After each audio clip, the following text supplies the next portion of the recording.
자, 올해 이하르월 월삭이 오신 우리 모두를 축복합니다. 자, 월삭은 하나님께서 우리에게 어떤 특별한 메시지를 주는 날이죠.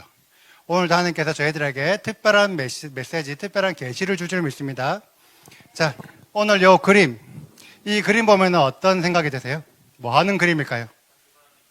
건축하는 느낌이죠. 그런데 이 그림은 어떤 느낌이냐면, 건물을 지을 때 건물에 갔던 기본 뼈대를 만드는 작업이에요. 근데 이 뼈대가 부실하면 어떻게 될까요?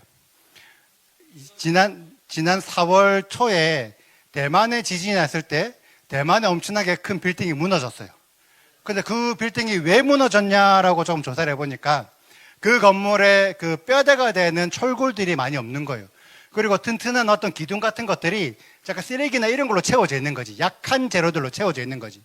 그러니까 중국 회사가 만드는 건물. 그러니까 건물을 지을 때 건물의 그 기둥과 뼈대가 약하니까 금방 무너지더라.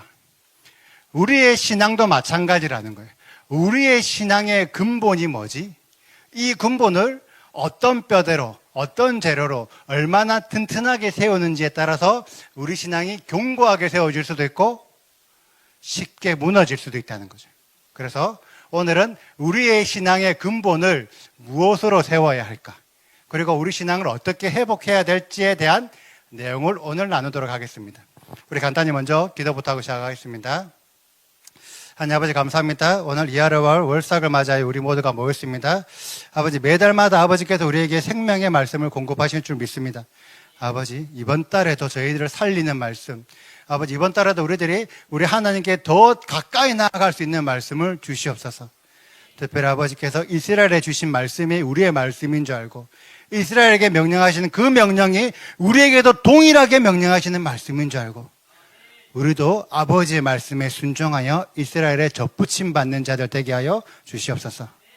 특별히 아버지께서 이스라엘에게 성전을 말씀하셨는데 우리에게도 이스라엘과 동일한 성전이 세워지게 하여 주시옵소서. 그렇게 하시고 주님을 의지합니다. 감사함의 주 예수 하마시의 이름으로 기도합니다. 아멘. 자, 오늘은 할 내용이 많기 때문에 조금 빨리빨리 진행하도록 하겠습니다. 우리 이하르월은 두 번째 달이에요. 첫 번째 달은 니산월이고 이하르월은 두 번째 달이에요. 근데 성경에는 둘째 달이라고 기록이 되어 있어요. 그래서 이 둘째 달 이하르월이 어떤 의미인지 보니까 빛이라는 의미를 가지고 있습니다. 근데 이 이하르라는 단어는 성경에 단 한 번도 기록이 되어 있지 않았어요. 왜냐하면 이 이하르라는 단어는 바벨론 포로 잡혀간 그 이후로부터 사용됐던 단어이기 때문에. 그러면 바벨론 포로기 그 이전에는 이 둘째 달을 뭐라고 불렀을까? 이 열왕기상 6장에 보면 한글 성경어는 시브월이라고 되어 있어요. 히브리어로는 지브 혹은 시브. 이 지브라는 단어는 어떤 뜻이냐면 영광, 광채라는 뜻이 있고 또 한 가지는 꽃이 피다라는 의미가 있어요. 왜냐하면 지금 이제 이하르월에 이스라엘에 가보면 둘째 달에 이스라엘에 가보면 그때부터 우리가 생각하는 이스라엘의 봄이에요. 그때부터 꽃들이 엄청나게 만발하게 피는 거죠. 이거 제가 인터넷에서 본 거긴 하지만 이스라엘에 이렇게 이쁜 꽃들이 핀대요. 그러니까 지금부터 이런 이쁜 꽃들이 뭐 그전부터 폈겠지만 아주 이쁘게 피는 시간이 이 이하르월이다라고 생각하시면 됩니다. 너무 이쁘죠. 그리고 성경 안에서 이 이하르월에 어떤 일이 일어나는지를 같이 한번 알아보겠습니다. 자, 둘째 달에 있었던 일. 자, 민수기 1장에 보면 하나님께서 이스라엘 자손들의 사람 수를 세어라고 명령하신 게 있어요. 그래서 출애굽한 지 둘째 달 첫째 날에 이스라엘 남자 수들을 계수해라. 그렇게 해서 계수해서 사람 수를 세어보니까 60만 3,550명이 나왔죠.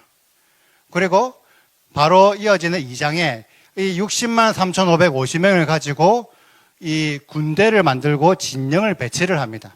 무슨 지파는 어디에 위치하고 무슨 지파는 어디에 위치하고 무슨 지파는 어디에 위치해라. 그리고 이제부터 본격적으로 그 광야 40년의 행진을 시작할 것인데 이 행진할 때도 어떤 순서로 행진을 해라라고 정하는 시점이 민수기 2장이에요. 그런데 이 군대 진영을 배치하고 행진의 순서를 할 때 이 기준이 뭐냐면 성막을 중심으로 이 구도를 짠다는 거죠. 그래서 이 이하르월 둘째 달에는 하나님께서 이스라엘을 삼으셔서 군대를 만드시는데 성막 중심으로 군대를 만드신다라고 생각하시면 돼요. 그리고 이제 둘째 달 14월에는 두 번째 유월절이 있어요. 페사흐 쉔이라고 부르는데 다른 절기들은 한 달에 한 번밖에 없죠. 근데 이상하게 유월절은 첫째 달 유월절에 못 지키면 두 번째 달 유월절에 지키라고 하나님께서 말씀하세요. 왜 유월절을 두 번째 달로 주셨을까? 왜 두 번째 지킬 수 있는 기회를 주셨을까? 왜 그럴까요? 아마도 이제부터 본격적으로 하나님의 절기가 시작이 될 텐데 첫째 달 유월절에 출애굽하지 못하고 첫째 달 무교절기에 유교병을 먹으면 이스라엘에서 끊어진다고 말씀하신 거예요. 근데 하나님 입장에서는 이스라엘이 끊어지는 게 좋아요? 이스라엘이 다시 모여서 이스라엘이 회복되는 게 좋아요? 회복되는 게 좋잖아요. 그래서 하나님께서는 너희 제발 이스라엘에서 끊어지지 마. 제발 이스라엘에 붙어 있어라고 한 번 더 기회를 주시는 거예요. 왜? 이제부터 본격적으로 하나님의 시간이 시작될 거기 때문에. 그래서 어떤 대열 정비하는 시간, 이스라엘에서 떠나지지 마라, 낙오하지 마라라는 의미를 우리에게 부여하는 걸 수도 있어요. 그래서 이렇게 대열 정비하는 내용이 민수기 1장, 2장에 기록이 되어 있는 거죠. 자, 민수기 9장에 보면 이렇게 계수가 된 이스라엘 백성들이 실제로 두 번째 유월절을 지키는 내용이 나오고, 그리고 10장에 보면 두 번째 달 20일에 광야에서 출발한 내용이 나와요. 왜 20일쯤에 출발했냐면 14일에 유월절을 지키고 15일부터 두 번째 무교절 시간을 보내고 그 무교절 기간이 거의 끝날 때쯤에 이제 본격적으로 시작을 한다는 거죠. 하나님께서 말씀하시는 것은 유월절과 무교절을 지키는 자들에게 하나님의 시간을 함께 할 수 있는 기회를 주겠다. 이 행진에 동참할 수 있는 기회를 주겠다라고 우리에게 알려준다고 생각하시면 됩니다. 그래서 역대하 30장에 보면 히스기야 왕이 두 번째 유월절을 지켜요. 그런데 두 번째 유월절을 지킬 때 어떤 일이 일어났냐면 남유다 국가 안에 하나님의 율법이 세워지는 일들이 생깁니다. 이미 기존에 율법을 했지만 그 전까지 우상숭배라든지 율법을 제대로 못 지켰던 것들을 성전을 정비하고 이스라엘 사람들에게 다시 한번 또 율법을 얘기를 하고 절기를 얘기하면서 예루살렘에 있던 사람들이 다 함께 하나님의 율법을 지키고 절기를 지키는 내용이 나와요. 똑같이 남유다의 대열 정비가 일어났다라고 우리가 이해할 수 있습니다. 그리고 또 다른 두 번째 달, 이 일이 너무 중요해요. 솔로몬 성전이 두 번째 달에 건축이 시작되고 또한 스룹바벨 성전이 두 번째 달에 건축을 시작합니다. 열왕기의 상해 6장에 보면 솔로몬 왕이 된 지 4년째 15월, 이때가 이제 15월이라는 단어가 제일 처음 기록된 거예요. 이 두 번째 달 이제 성막 건축을 시작하였더라. 그래서 그러니까 넷째부터 건축을 시작해서 11째 달 불월, 이 불월이라는 거는 8월 달을 말하는 거예요. 11년째 될 때 8월 달에 그러니까 성전 건축이 완공이 됩니다. 7년 6개월 정도의 시간이 걸렸죠. 그런데 성전이 건축되고 바로 성전 봉헌식을 해야 되는데 성경에 기록된 성전 봉헌은 에다니몰이에요. 이 시간은 7월 달이거든요. 그러니까 8월 달에 성전이 완공이 됐는데 7월 달에 성전 봉헌을 했대. 시간이 안 맞죠.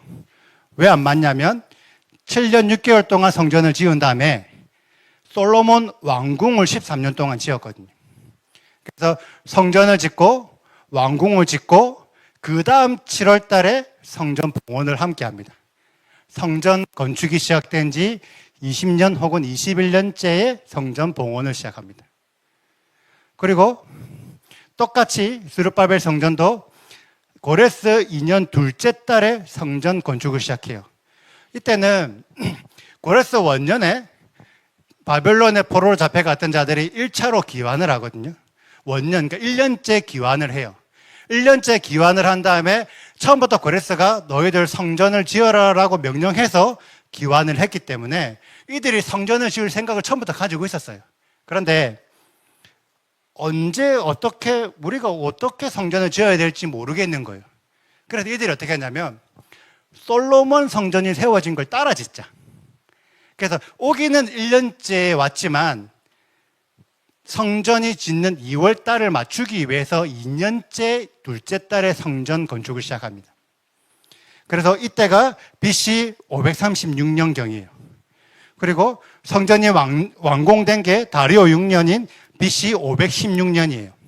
이걸 계산하면 성전 건축이 20년 혹은 21년 정도 성전이 건축 시간이 완공이 걸렸고, 또한 봉헌식도 이때 봉헌을 한 거죠. 그러니까 솔로몬 성전이랑 스룹바벨 성전은 같은 흐름으로 같은 시기에 같이 마무리가 되었다고 우리가 알 수 있습니다. 이게 언제 있었냐? 둘째 달에 일어났던 일이라는 거죠. 자, 그럼 우리가 이제 한 번쯤 생각해 봐야 돼요. 이제부터 우리가 많은 생각을 해야 돼요. 지금까지는 제가 성경에 있는 내용을 얘기했다면 이제부터 우리가 생각을 많이 해야 돼요. 과연 성전이 우리들에게 왜 필요할까? 성경에 기록되어 있는 성전이 우리들한테 왜 필요할까? 성전이 필요한 거를 물론 이유가 많죠. 이유가 많은데 우리가 정확하게 뭐라 말하기가 쉽지 않아요. 그래서 솔로몬 그 11개 8장에 보면 솔로몬이 성전 봉헌식을 하면서 기도했던 내용이 있는데 그 기도했던 내용을 참고하면 여호와께서 거하실 초소라서 성전이 필요하다. 이스라엘 사람들이 기도를 듣기 위해서 성전이 필요하다. 악한 자들을 심판하고 의로운 자를 의롭게 하기 위해서 성전이 필요하고 이스라엘 백성들을 죄를 사하기 위해서 성전이 필요하고 또 여호와를 경외하기 위해서 성전이 필요하고 이방인들이 여호와를 알게 하기 위해서 성전이 필요하고 세상 만민 가운데 이스라엘을 구별하고 주의 기업으로 삼기 위해서 성전이 필요하다라고 얘기를 해요. 솔로몬이 그런 내용으로 기도했다는 거죠. 물론 이 내용들이 실제로 다 맞는 말이고 그래서 성전이 필요한 것도 맞고, 그런데 지금 시대의 대다수 사람들한테 성전이 왜 필요해요? 라고 물어보면 제사 드리려고요 라고 얘기를 하는 사람들이 많아요. 왜냐하면 지금 이스라엘에 제사를 드려야 안 드려요? 안 드리잖아요. 당신들 성경에 제사가 기록되어 있는데 왜 당신들 제사 안 드려요? 라고 물어보면 성전이 없어서 제사를 못 드린다고 얘기해요. 그러니까 많은 사람들이 그러니까 성전이 필요한 이유가 성전이 있어야만 제사를 드린다고 생각한다는 거죠. 그럼 우리는 한 번쯤 물어보자는 거죠. 성전이 없으면 진짜 제사를 드릴 수 없을까? 성경에 어떻게 기록이 되어 있을까? 노아의 홍수가 일어났을 때 노아가 홍수가 끝나고 방주에서 내리자마자 하나님에게 번제 드렸다는 내용이 나와요. 맞죠? 제단을 쌓고 번제를 드렸다. 그리고 아브라함 같은 경우도 여러 번 제단을 쌓고 하나님 여호와를 부르고 제사를 드렸어요. 그리고 모세와 이드로 같은 경우도 이드로가 모세한테 찾아와서 좋은 전략을 가르쳐 주면서 그 조직을 만드는 걸 가르쳐 주면서 여호와께 번제를 드렸다는 내용이 나와요. 이때는 성전이 없었잖아요. 근데 제사를 드렸잖아요. 그러면 어떤 사람들은 이때는 성전이 없었으니까 성전과 상관없이 제사를 드렸지라고 얘기할 수 있죠. 성전이 그러니까 세워지기 전이니까. 그러면 성전이 세워지고 난 이후를 한번 볼까요? 스룹바벨 성전이 1차 포로 귀환 자들을 통해서 성전이 세워졌는데, 스룹바벨 성전이 세워지기 전에 1차 포로 귀환한 자들이 번제를 드렸다는 내용이 나와요. 이게 언제냐면은 이 고레스 아까 원년, 고레스 1년째 이스라엘 백성들이 페르시아 바빌론에서 이스라엘로 돌아오고 난 이후에 그달 7째 달에 이르러 예루살렘에 모인 거예요. 그래서 이들이 왜 모였냐라고 하니까 하나님의 사람 모세의 율법에 기록된 대로 번제를 드리려고 모였다. 그리고 이 아침 저녁으로 여호와께 번제를 드렸다. 이 아침 저녁으로 한다는 것은 성전의 기본 제사인 상번제를 말하는 거예요. 근데 이들이 왜 번제를 드리냐고 했냐 보니까 초막절 절기를 지키려고 하는 거예요. 그때부터 번제를 드리고 번제와 예물을 드리고 항상 드리는 상번제와 초하루와 모든 절기를 지키려고 그때부터 계속 번제를 드렸다는 거예요. 근데 성경에 뭐라 나오냐면 그때는 여호와의 성전 지대를 미쳐놓지 못할 때라. 아직 스룹바벨 성전이 세워지지 못했는데 그 당시 이스라엘 사람들은 제사를 드렸다는 거죠. 이 내용만 보면 성전이 없어도 제사 드릴 수 있네. 아까는 성전이 세워지기 전이라서 제사를 드렸다고 하면 성전이 세워진 그 이후에도 제사 드리는 자들이 있네. 이런 내용을 보면 성전의 건축 목적은 제사를 드리기 위해서 세워진 게 아니라는 걸 알 수 있는 거예요. 하나님께서 성전이 원하시는 것은 제사만이 아니다. 또 다른 목적이 있다. 그럼 우리가 한번 생각해 봅시다. 성경적으로 제사는 어디에서 드려야 할까요? 자, 예루살렘에서 드려야 된다. 혹은 이스라엘 전역에서 드려야 된다. 혹은 열방이든 어디든 상관없이 아무 데서나 드리면 된다. 자, 어디서 드려야 될까요? 자, 예루살렘에서 제사를 드려야 된다. 손. 자, 이스라엘 전역에서 제사를 드려도 된다. 손. 자, 어디에서든지 제사를 드려도 된다. 손. 어디서도 드려도 된다? 그러면 대한민국에 지금 여기서 대전에서 제사 드려도 되네요? 자, 이 내용을 함께 생각해 봅시다. 또 다른 질문. 또 다른 질문. 우리는 제사를 드릴 때 언약궤 앞에서 제사를 드려야 될까? 성막 혹은 성전 앞에서 제사를 드려야 될까? 그러니까 성막이라 합시다. 언약궤 앞에서 제사를 드려야 될까? 성막 앞에서 제사를 드려야 될까? 자, 이 내용을 우리가 함께 알아보도록 하겠습니다. 자, 말로 하니까 엄청 복잡해서 제가 그림을 그려봤어요. 자, 언약궤와 성막의 변천사를 했는데, 모세 광야의 시대에서는 모세가 언약궤를 만들면서 성막을 만들면서 그때는 함께 있는 상태였어요. 맞죠? 성막 안에 언약궤가 함께 들어있었죠. 그리고 나서 이제 모세가 죽고 나서 여호수아가 이스라엘 백성들을 가나안 땅에 들어오고 나서부터는 이 언약궤와 성막이 처음에는 실로라는 곳에 있었어요. 실로라는 곳에 있다가 사무엘 시대에 사무엘이 어렸을 때 엘리 대제사장이 대제사장 직분을 맡고 있을 그때 하나님의 언약궤를 그 블레셋에게 빼앗깁니다.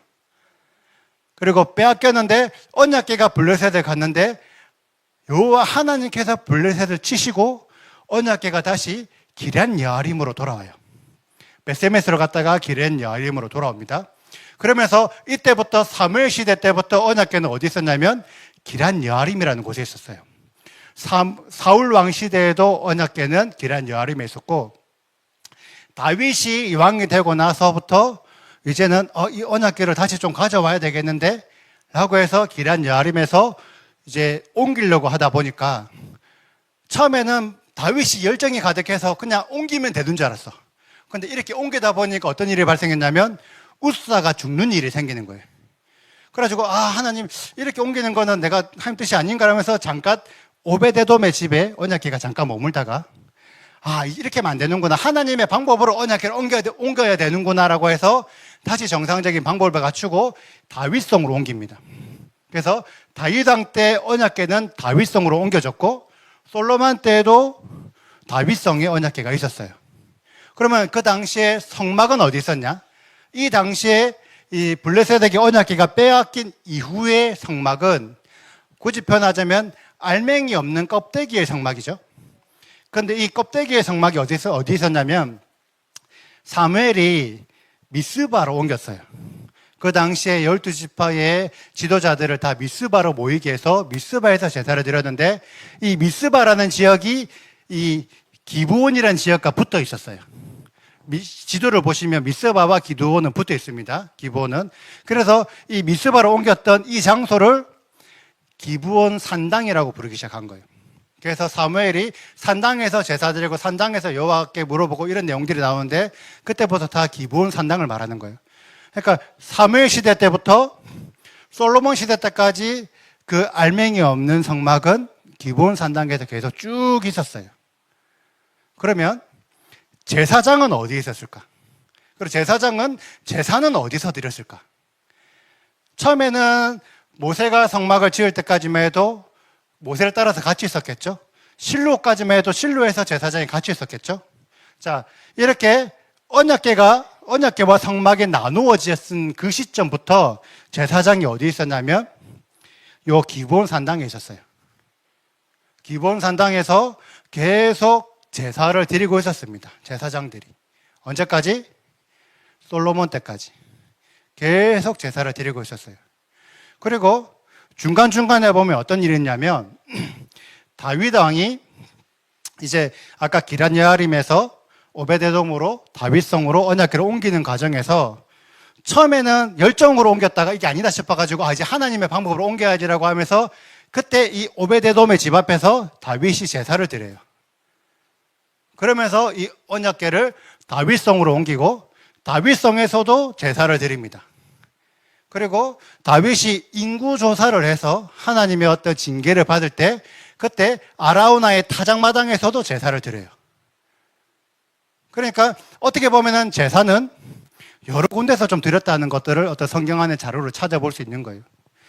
그리고 나서 이 솔로몬은 우리가 솔로몬이 드렸던 가장 믿음의 어떤 행위, 어떤 믿음의 하나님을 신실하게 섬겼다라고 하는 그 행위를 많은 사람들이 1000번제를 뽑아요.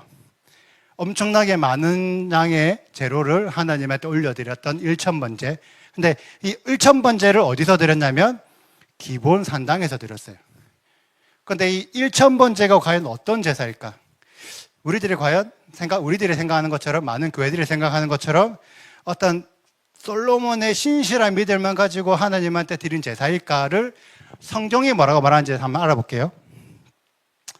자, 열왕기상 3장에 보면 솔로몬이 애굽의 왕 바로의 딸, 그러니까 어째 보면 바로의 딸과 결혼을 해서 그 딸이, 그 아내가 다윗성으로 데려다 주었다라고 얘기 나와요. 그런데 솔로몬 때 그 당시에 다윗성에는 뭐가 있었죠? 자, 솔로몬 그 당시에 다윗성에는 뭐가 있었죠? 언약궤가 있었죠. 언약궤가 있는 그 거룩한 곳에 어떻게 보면 아내긴 하지만 이방 여인을 데려다 놓은 거예요. 어때요? 거룩한 곳에 이방 여자를 데려다 놓는다. 뭔가 좀 느낌이 찝찝하지 않아요? 뭔가 조금 느낌이 좀 쎄한데? 라고 하고 다음 말씀들을 읽어보니까 그때는 자기 왕궁과 성전과 그 주변 성공사가 끝나기 전이었다. 그러니까 아까 성막과 성전과 왕궁과 기간이 20년 정도 걸렸다 그랬잖아요. 그 시간 안에 있던 일이에요. 그 시간 안에 있을 때 그때는 아직 성전이 건축되지 않았으므로 백성들이 산당에서 제사를 드렸는데 이 산당이 아까 말했던 기본 산당을 말하는 거예요. 기본 산당을 말하고 솔로몬은 여호와를 사랑하고 그의 아버지 법도를 행하였으나 솔로몬이 여호와를 사랑하는 거 너무 잘했다는 거죠. 다윗의 법도를 행하는 거 너무 잘했다는 거죠. 그러나 제사는 산당에서 분향하였더라. 그래서 그때 기본 산당에서 1000번제를 드리는 거예요. 그리고 나서 여호와께서 솔로몬의 꿈에 나타나셨어요. 그래서 그때 하나님께서 솔로몬에게 너 뭐 받고 싶냐 했을 때 지혜를 받고 싶다 하셔가지고 지혜를 받고 싶다 해서 그럼 지혜도 주고 명예도 주고 부도 주고 모든 걸 다 주겠다 이런 식으로 꿈에서 얘기한 거죠. 그러니까 우리들은 요 내용만 보고 우리도 1000번제를 드리면 여호와께서 내 꿈에 나타났나 이런 식으로 믿음을 가지는 거죠. 그래서 지금 많은 교회들이 24시간 기도회, 24시간 솔로몬의 1000번제 기도회를 하자 이런 얘기들을 많이 한다는 거죠.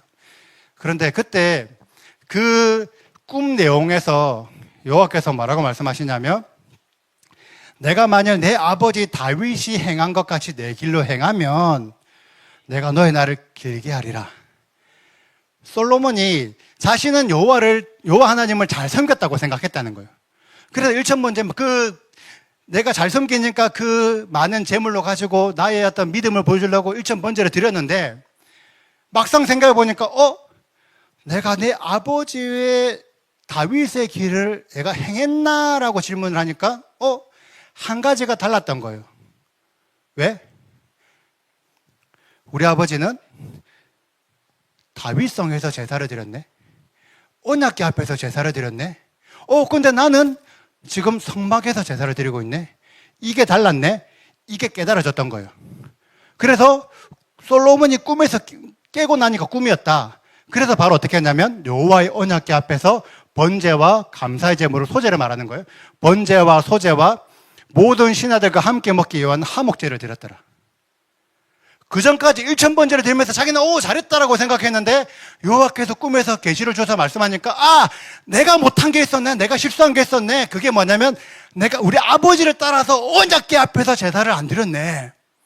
그걸 깨닫고 다시 제사를 드렸다는 거예요. 이 내용을 보면 하나님께서 원하시는 제사는 어디에서 드려라? 성막이 아니라 언약궤에서 드려라. 이 1000번제 너무 좋은 제사지만 너무 잘했지만 하나님은 이 내용 안에서 너 제사 너무 잘 드렸다라고 한마디도 하지 않으셨어요. 네 아버지 다윗의 길을 행하여라. 그게 솔로몬이 지혜가 생기니까 깨달아졌던 거예요. 그래서 내가 착각했구나 하고 다시 솔로몬의 다윗성 앞에 제사를 드린 다음에 그 다음에 성전을 지으면서 언약궤와 성막을 성전에 합쳐 놓는 일을 만들어 놨어요. 자, 그러면 우리는 한번 좀 물어봅시다. 솔로몬이 성전을 짓는 거는 솔로몬이 계획이 아니라 아버지 다윗이 설계도를 짜고 다윗이 준비를 해서 다윗의 명령으로 어찌 보면 성전을 지었다는 거죠. 그럼 과연 여호와 하나님은 진짜 다윗에게 성전을 짓기를 바라셨을까? 혹은 지으라고 명령하셨을까를 오늘 우리가 아까 읽었던 말씀으로 한번 같이 살펴볼게요. 다윗이 왕이 되고 나서 주변 나라들한테 싸울 때마다 다 이기는 거예요. 그러니까 이 이기는 거는 내가 이긴 게 아니야. 하나님이 나를 도와주지 않으면 내가 이길 수가 없어. 그래서 내가 지금 하나님 덕분에 궁에서 너무 평안하게 살고 있는데, 나는 백향목의 궁에서 살고 있는데 우리 여호와 하나님의 궤는 이 다윗성의 허름한 휘장 안에 있구나라고 생각을 한 거예요. 그러면서 내가 좋은 집에 사는 것처럼 우리 언약궤도 내가 뭔가 좋은 집을 만들어줘야 되겠네라고 다윗이 생각을 하니까 그때 하나님이 나단을 통해서 말씀하신 거예요. 다윗아, 네가 나를 위한 집을 지으려고 하느냐? 그런데 나는 출애굽한 이후로부터 오늘까지 집에 살지 아니하고 이 장막, 이 성막 여기저기로 옮겨 다니고 있었는데, 나는 출애굽한 이후로부터 어느 지파, 어느 사람들에게도 내 집을 지으라고 명령한 적이 없는데? 라고 하나님이 나단에게 가르쳐 주는 거예요. 자, 여호와 하나님께서 다윗에게 성전을 지으라고 명령하셨나요? 안 했어요. 여호와 하나님의 요구가 아니라 다윗이 내가 우리 하나님을 위해서 집을 지어드리고 싶은데 라고 다윗이 소망한 거예요. 여호와 하나님은 집 짓고 싶어? 그러면 지어봐 라고 어떤 승인, 허락을 내준 거예요. 그러면 성전을 짓는 것은 다윗의 요구였다면 여호와 하나님의 요구는 무엇일까? 여호와 하나님은 다윗에게 무엇을 원하셨을까? 이 내용을 한번 살펴보자고요. 열왕기상 2장에 보면 다윗이 죽을 때가 됐어요. 다윗이 죽을 때 자기 아들 솔로몬에게 이제 마지막 유언을 하는 거죠. 이 유언을 할 때 어떤 식으로 유언했냐면, 다윗이 지금까지 여호와 하나님을 섬기는 이 모든 헌신을 다해서 섬겼는데, 이 섬기는 방식의 가장 믿음의 정수, 믿음의 엑기스를 솔로몬에게 전수하고 싶은 거예요. 내가 여호와 하나님을 이렇게 섬겨보니까 이렇게 섬기는 게 가장 좋아. 너도 이렇게 섬겨. 나의 믿음의 가장 엑기스를 내가 너에게 전수해 줄게 라고 해서 유언을 했는데, 뭐라고 유언했냐면, 솔로몬아, 너는 대장부가 되어라. 하나님께서 너무 하시기 때문에 너는 뭘 해도 이긴다. 담대하고 대장부가 되어라. 이 유언을 한 거예요. 그러면서 네가 내 하나님 여호와의 명령을 지켜서 그 길로 행하면 그 법률과 계명과 율례와 증거를 지키는데, 어떻게 지키냐면 모세의 율법에 기록된 대로 지키면 하나님께서 네가 무엇을 하든 어디를 가든지 네가 형통하게 해줄 거야. 이게 모세가 그 오랜 시간 신앙생활하면서 가장 깨달은 정수예요. 네가 하나님의 법률과 계명과 율례와 증거를 율법대로 지켜라. 그리고 아까 그 1000번째 드렸을 때 하나님께서 솔로몬 꿈에서 나타났을 때 그때도 뭐라고 말씀하셨냐면, 네 아버지 다윗이 행한 같이 내 길로 행하며 내 법도와 명령을 지키면 내가 또 네 날을 길게 하리라. 그리고 솔로몬이 아까 성전을 다 짓고 성전을 봉헌식 할 때 그때 기도를 했다는 거죠. 기도하니까 그 기도 소리를 여호와 하나님이 들으시고 또 그날 꿈으로 나타나셨어요. 그래서 그 꿈에서 성전 봉헌식을 한 그날 여호와 하나님께서 솔로몬에게 뭐라고 말씀하셨냐면, 내가 내 아버지 다윗이 행한 같이 마음이 온전하고 바르게 행하며 내가 명령한 온갖 일을 순종하여 내 법도와 율례를 지키면 네 이스라엘 왕위를 영원히 견고하게 하겠다. 그런데 너희가 만일 나를 돌아서서 나를 따르지 아니하며 나의 계명과 법도를 지키지 아니하고 다른 신을 따라 섬겨서 다른 신을 경배하면 내가 이스라엘을 가나안 땅에서 끊어버리겠다. 거룩하게 구별한 이 솔로몬 성전이라도 내가 버리겠다라고 말씀하시는 거예요. 그러면 여호와 하나님께서 진짜 요구하셨던 게 뭐예요? 이 성전이 너무 귀하니까 이 성전을 잘 보호해였어요? 아니에요. 여호와 하나님께서 진짜 말씀하셨던 것들은 다윗의 길을 행하며 하나님의 명령과 법도를 지켜라. 이게 하나님께서 진짜 요구하셨던 거예요. 이것을 다윗이 알고 그 내용을 솔로몬에게 전달합니다. 자, 하나님의 진짜 요구는 뭐냐? 법도와 명령을 지키는 것. 근데 이 법도와 명령을 어떻게 지키냐? 모세의 율법에 기록된 대로 지키는 것. 결국 율법을 지키는 게 하나님께서 진짜 원하시는 거예요. 그러면 성막, 하나님께서 성막을 왜 지으라고 하셨을까요? 성막이 언제 지어졌는지를 보면 하나님께서 시내산에서 십계명을 주시고 그러면서 이 십계명과 율법을 주시면서 이 십계명과 율법을 잘 지키기 위한 방법으로 성막을 세워라 해요. 성막에서 제사 드리라가 목적이 아니라 이 율법을 잘 지켜라. 성전은 하나님께서 성전을 왜 허락하셨냐? 우리 방금 알아봤죠? 법도와 명령을 지키기 위해서 성전을 짓도록 허락하신 거예요. 결국 성막의 목적과 성전의 목적은 동일해요. 뭐냐? 하나님의 법도와 명령을 지키는, 결국 율법을 지키는 거예요. 이게 하나님의 진짜 목적이에요. 그런데 우리 인간들이 생각하는, 사람들이 생각하는 성전의 목적이 뭐였죠? 제사 드리는 거.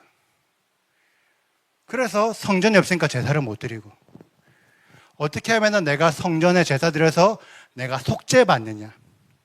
많은 사람들이 성전을 뭘 생각하면 내 죄가 속죄 받는 속죄의 도구로 성전을 주셨다고 생각한다는 거죠.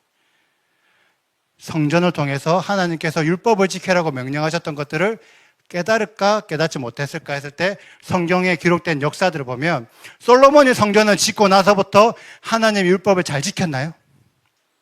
잘 못 지켰어요. 스룹바벨 성전이 세워지고 난 이후부터 이스라엘 백성들이 하나님의 율법을 잘 지켰나요? 잘 못 지켰어요. 성경에 하나님께서 율법을 지키라고 그를 위해서 성전을 세우라고 허락을 하셨음에도 불구하고 실제 성전을 세웠던 자들은 여호와의 의도를 알지 못했던 거예요. 여호와께서 뭘 원하시는지 알지 못하는 거예요.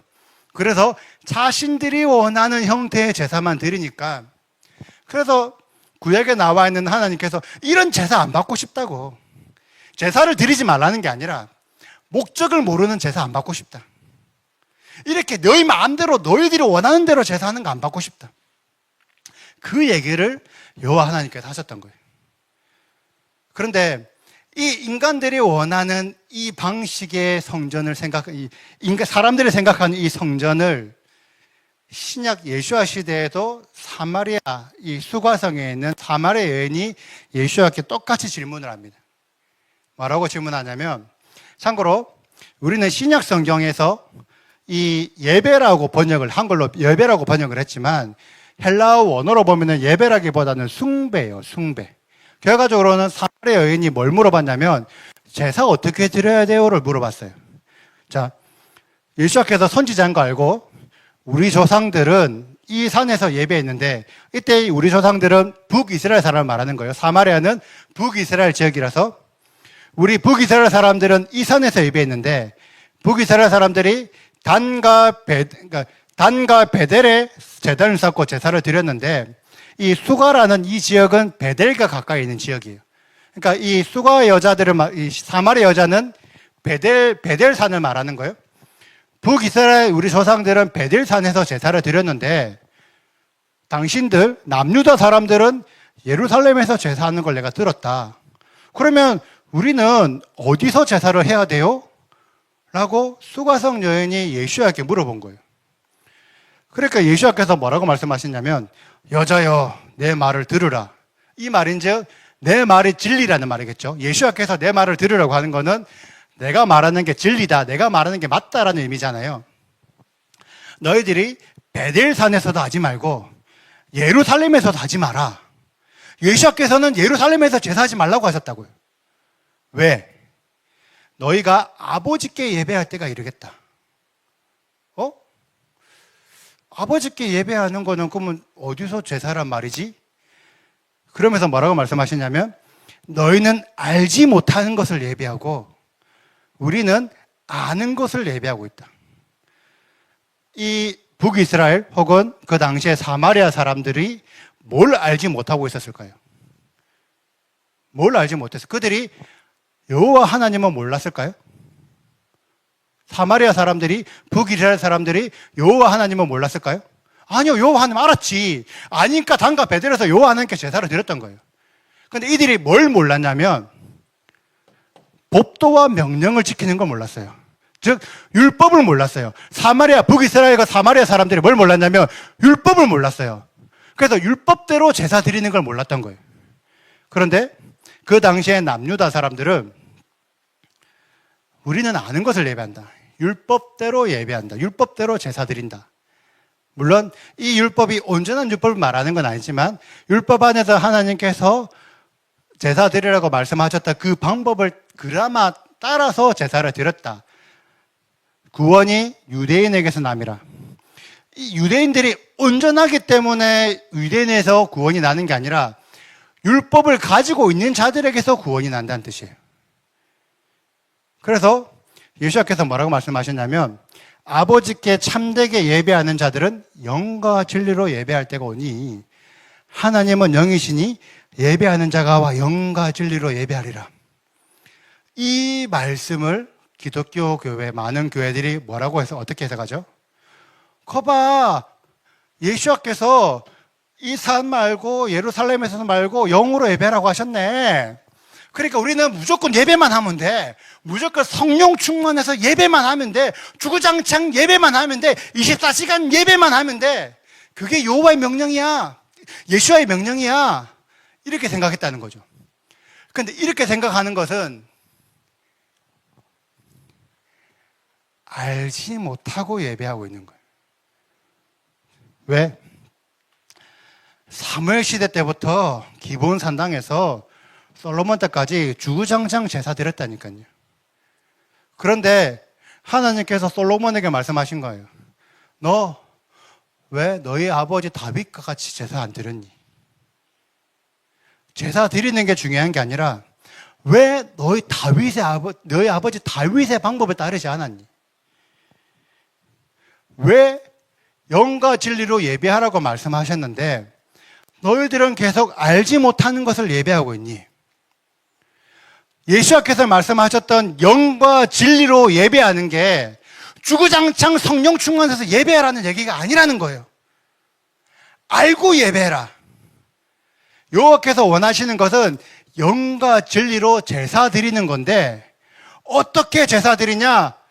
법도와 명령을 따라서 율법 안에서 율법대로 하는 것이 영과 진리로 제사하는 거다. 율법대로 지키는 것이 영과 진리로 예배하는 거고 그걸 하나님이 원하신다. 이걸 모르니까 주구장창 제사만 하고 있는 거예요. 그 성경 당시의 사람들이 주구장창 제사만 했지만 여호와 하나님께서 그런 제사 안 받고 싶다 했던 것처럼 지금 우리도 여호와 하나님께서 원하시는 진짜 목적을 알지 못하고 사람이 원하는 방식대로 지금도 예배하고 있는 거예요. 영과 진리로 예배하라.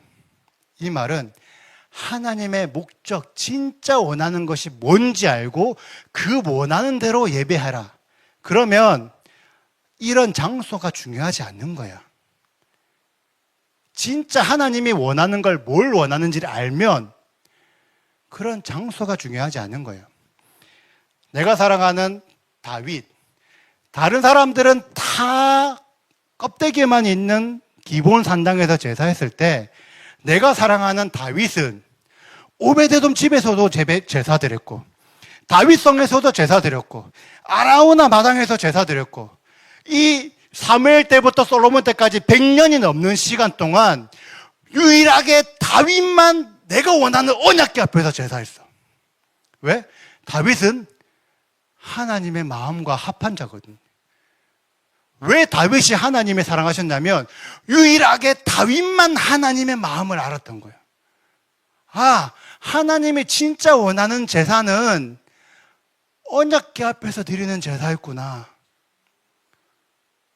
그래서 베델에서 드리는 것도 중요하지 않고 예루살렘에서 드리는 것도 중요하지 않고 하나님의 언약이 있는 그곳에서 제사 드리라. 하나님의 언약이 있는 그 언약 앞에서 율법을 지켜라라고 예수와께서 수가성 여인에게 말한 거예요. 자, 우리가 왜 이런 얘기들을 숨가쁘게 해왔냐? 이게 우리의 신앙의 근본이기 때문에 그래요. 아까 민수기 1장에 이스라엘 자손들의 인구수를 계수하라 그랬잖아요. 그런데 이 인구수를 어떻게 계수하냐면 출애굽기 30장에 보면 하나님의 인구조사를 인구를 계수할 때 자기 생명의 속전을 드려라. 근데 속전을 어떻게 드리냐면 송소의 세겔로 반세겔로 드려라. 이 내용이 토라 포션 페쿠데에 있는 내용이에요. 토라 포션 페쿠데를 우리가 정확하게 이해하면 계수할 때는 하나님의 성전에 세금을 내는 것으로 계수하는 것을 우리는 알 수가 있는 거예요. 그러니까 하나님께서 이스라엘 백성들을 어떻게 셌냐? 자, 이스라엘 사람들 이제 모여라. 너희들 다 모여봐. 성전으로 모여봐. 라고 했을 때 그때 모이는 자들에게 반세겔을 받아서 그 반세겔을 계산해 보니까 사람 수가 60만 3,550명이었더라. 그 당시에 이스라엘 출애굽한 이스라엘 백성들이 과연 60만 3,550명밖에 없을까? 아니라니까요. 훨씬 더 많은 사람들이 있었는데 어마어마하게 많은 사람들이 있었는데 그들 중에서 어떤 자들은 성전에 안 오는 거예요. 성전에 안 오기 때문에 성전에 반세겔을 안 내는 거예요. 그러면 하나님께서는 너 성전 세겔 반세겔 안 냈네? 너 이스라엘 아니야. 그게 하나님의 계산법이에요. 60만 3,550명은 성전에 찾아오는 자들이에요. 그 찾아오는 자들을 하나님께서 군대로 삼으시는 거예요. 왜 군대로 삼을 수가 있느냐? 성전에 성전세를 내는 자들에게 하나님께서 질병이 없게 하시겠다. 질병이 없게 한다는 게 어떤 의미일까요? 건강하게 만들겠다. 네가 만약에 성전에 찾아와서 성전세를 안 내면 너에게 질병이 찾아도 내가 막아주지 않을 거야. 아파도 난 책임 안 져. 그런데 성전에 찾아와서 성전세를 내는 자들은 내가 너를 건강하게 만들 거야. 다른 말로 말하면 건강한 신앙이 되게 할 거야. 그 건강한 신앙이 된 자들을 군대로 삼는 거예요. 그래서 아까 이 군대의 진영은 성막 중심이라고 말했잖아요. 아까 성막의 목적, 성전의 목적은 뭐였죠? 하나님의 명령과 법도와 명령을 지키는 것. 하나님께서 이스라엘 사람들의 수를 세는데 어떤 자들의 수를 세냐? 법도와 명령을 지켜서 성막, 성전의 가치를 아는 자들. 내 신앙의 중심에 성막, 성전이라는 중심 기둥을 세우는 자들. 그들을 이스라엘로 삼으시고 그들에게 너희들은 건강한 신앙이야 라고 질병이 없게 하시는 곳으로 건강한 신앙으로 만들어주시고 그들을 하나님의 군대로 삼으신다는 거예요. 그게 우리가 성경을 통해서 알 수 있는 성경이 말하는 신앙의 근본이라는 거예요. 그런데 이 얘기가 구약에만 있는 게 아니라 신약에서 예수께서도 말씀하셨다. 예수께서 뭐라고 말씀하셨을까? 그 당시에 유대 사회 사람들은 헤롯 성전을 엄청나게 자랑스럽게 생각했어요. 그러니까 사람들이 다 헤롯 성전 자랑하는 거예요. 예수야 보세요. 이 성전 너무 좋지 않아? 이 성전 진짜 너무 화려하지 않아? 너무 자랑하는 거예요. 그때 예수님께서 뭐라고 말씀하셨냐면 이 성전 허물어 버려라. 그럼 내가 3일 만에 성전을 다시 세우겠다. 그러니까 그 당시에 유대인들이 깜짝 놀랐어요. 야, 지금까지 이 헤롯 성전 46년간 건설했어. 역사의 기록을 보면 예수아가 죽고 난 이후까지 계속 성전 건축을 했거든요. 그래서 실제로 헤롯 성전은 한 83년 동안 건축했어요. 83년. 그러니까 이 당시까지만 해도 46년이지 실제로 헤롯 성전을 건축한 거는 83년이에요. 그런데 예수아께서 뭐라냐면 네가 얼마나 걸렸든 네가 그게 중요하잖아. 그냥 허물어 버려라. 그럼 내가 3일 만에 세우겠다. 그러니까 유대인들은 그 당시에 유대 사회 사람들은 얼마나 기가 차겠어요. 야, 네가 이거 46년 걸린 거로 네가 어떻게 3일 만에 세워? 자, 현실적으로 물어볼게요.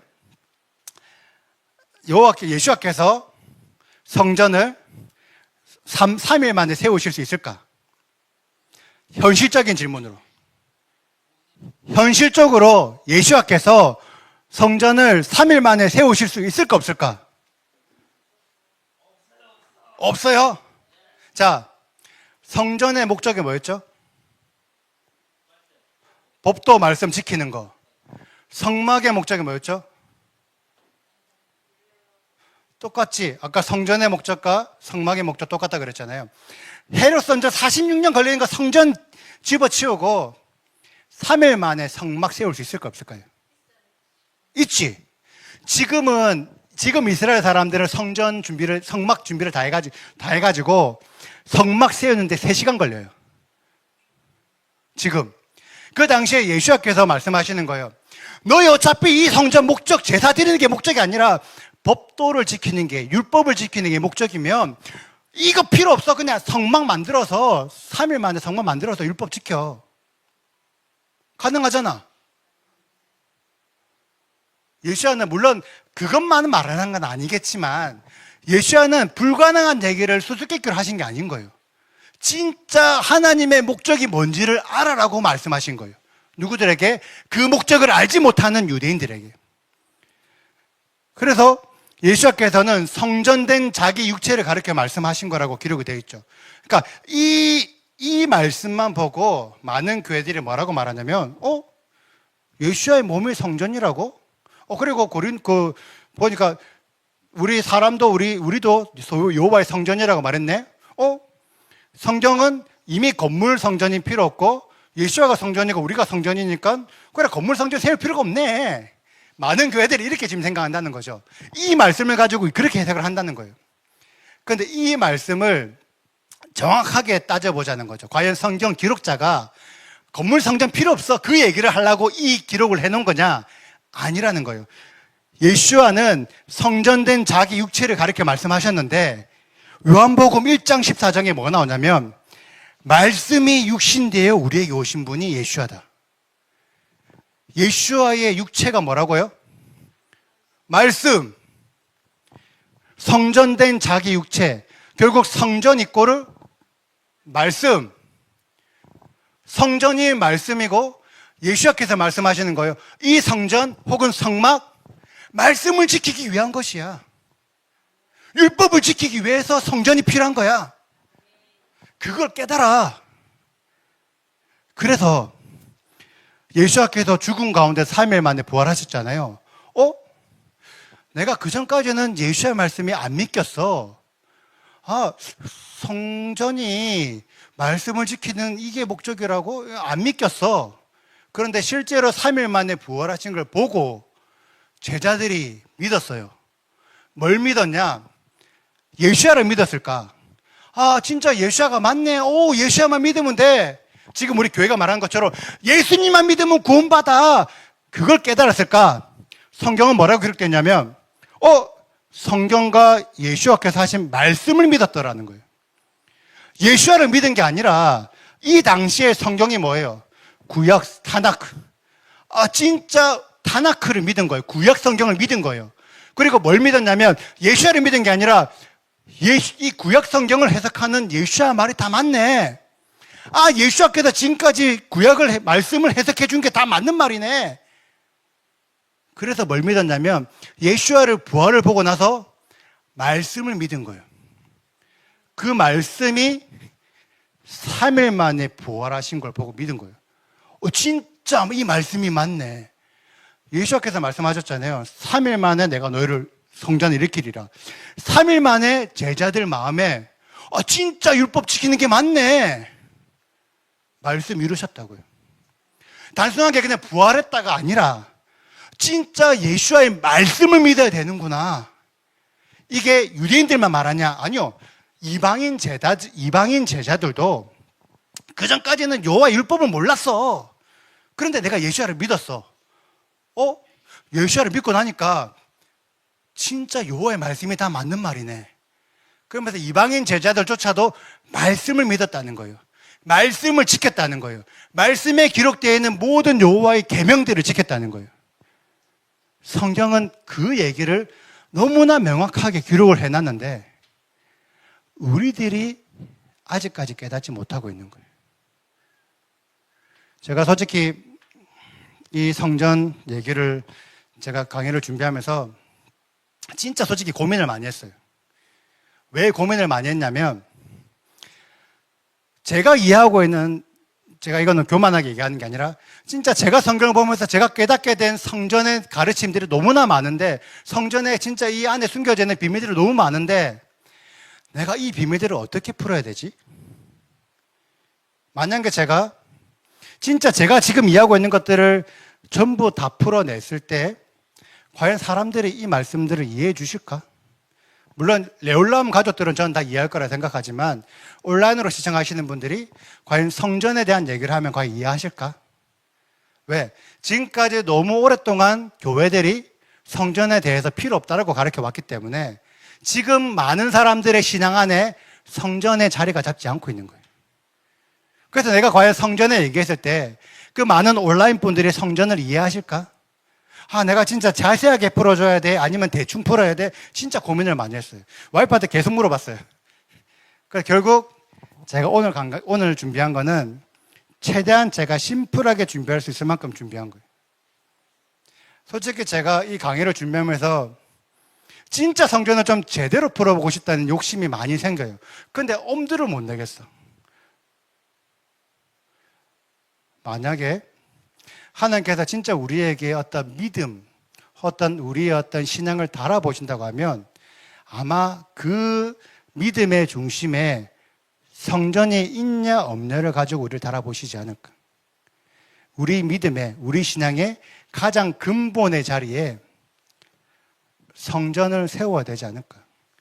성전이 세워져 있는 자들을 하나님이 너 이스라엘이야. 너 하나님의 군대야.